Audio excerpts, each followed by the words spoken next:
Cette année, un recensement se déroulera dans la commune de Valette.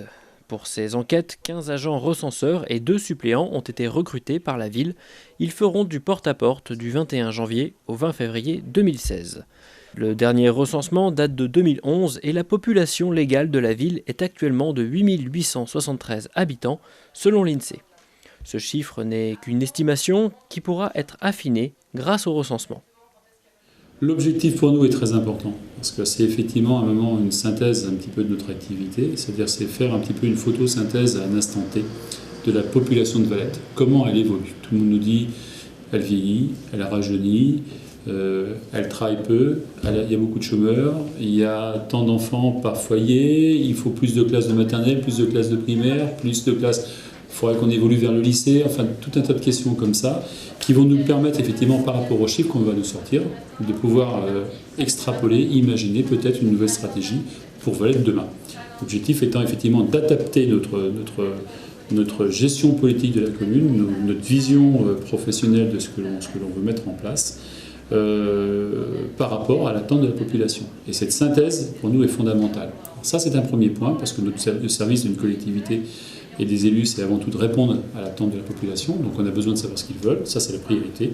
Et la deuxième chose, c'est qu'effectivement, en fonction de l'évolution que l'on peut avoir, il y aura peut-être effectivement des petites compléments de subventions qui peuvent nous être accordés en fonction de certaines évolutions. Donc c'est à nous effectivement d'analyser sereinement, une fois les résultats donnés, clairement cette vision démographique de la commune. C'est important. Qui sont ces agents recenseurs? Ce sont des gens de la population ou de la municipalité? Alors c'est un appel qui a été fait d'une façon relativement large, c'est à fait auprès de la population. Nous avons un petit peu toutes les tranches d'âge, des gens qui se sont présentés de partout, mais ce n'est pas simplement que des gens qui effectivement sont en activité professionnelle ou à la recherche d'activité professionnelle. Ce sont des gens qui viennent de tout le territoire. Nous avons des gens des communes environnantes qui se sont inscrits.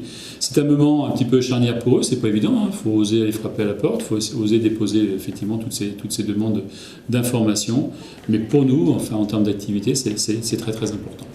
Alors il faut savoir qu'un recensement aujourd'hui, de par une nouvelle réglementation, c'est maintenant tous les 5 ans. Donc celui qui est fait en 2016 va marquer pendant 5 ans un petit peu l'empreinte de Valette, avec une évolution possible, mais qui n'est pas toujours le reflet de la réalité.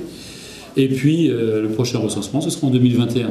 Alors que fut un temps où on avait la possibilité, si on voyait une évolution importante, de faire ce qu'on appelle un recensement intermédiaire, ce qui était très important. Là, aujourd'hui, ce sera tous les 5 ans. Il y a différentes méthodes maintenant pour le recensement, donc le porte-à-porte, mais également Internet? Oui, c'est-à-dire que là, l'évolution qu'il y a eu, effectivement, c'est cette évolution vers l'Internet, c'est-à-dire que les agents recenseurs vont déposer un dossier, et la population, donc les gens qui, effectivement, seront invités à remplir, et on souhaite qu'ils le remplissent tous, parce que c'est très important pour nous, pourront, de chez eux, remplir leur propre dossier, simplement en jouant avec leur ordinateur et puis remplir leurs fiches le plus complète possible. C'est pas de l'inquisition dans la vie familiale, c'est pas de l'inquisition dans les foyers, c'est vraiment des besoins statistiques dont on a besoin pour pouvoir effectivement imaginer le fait de demain. Comment pourrons-nous reconnaître les recenseurs? Alors les recenseurs seront équipés de cartes, c'est-à-dire qu'officiellement, donc déjà aujourd'hui, ils sont reçus pour la première fois à la mairie, où une information technique leur est donnée sur les enjeux, sur les besoins. Ils auront une autre formation qui va venir dans les jours à venir.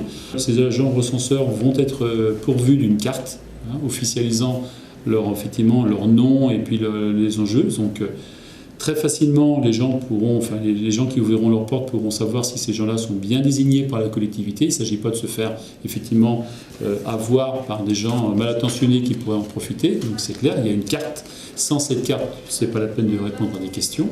Et puis, il y a également sur le site internet de la ville la liste et la présentation individuelle de toutes les personnes qui vont passer. Donc les personnes passeront par des zones géographiques, c'est-à-dire que la commune va être partagée en quartiers.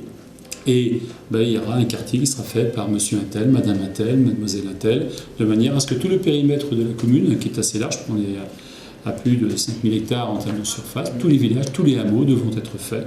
Et donc des gens vont passer effectivement individuellement chez chacun d'entre nous pour effectivement avoir ces éléments-là.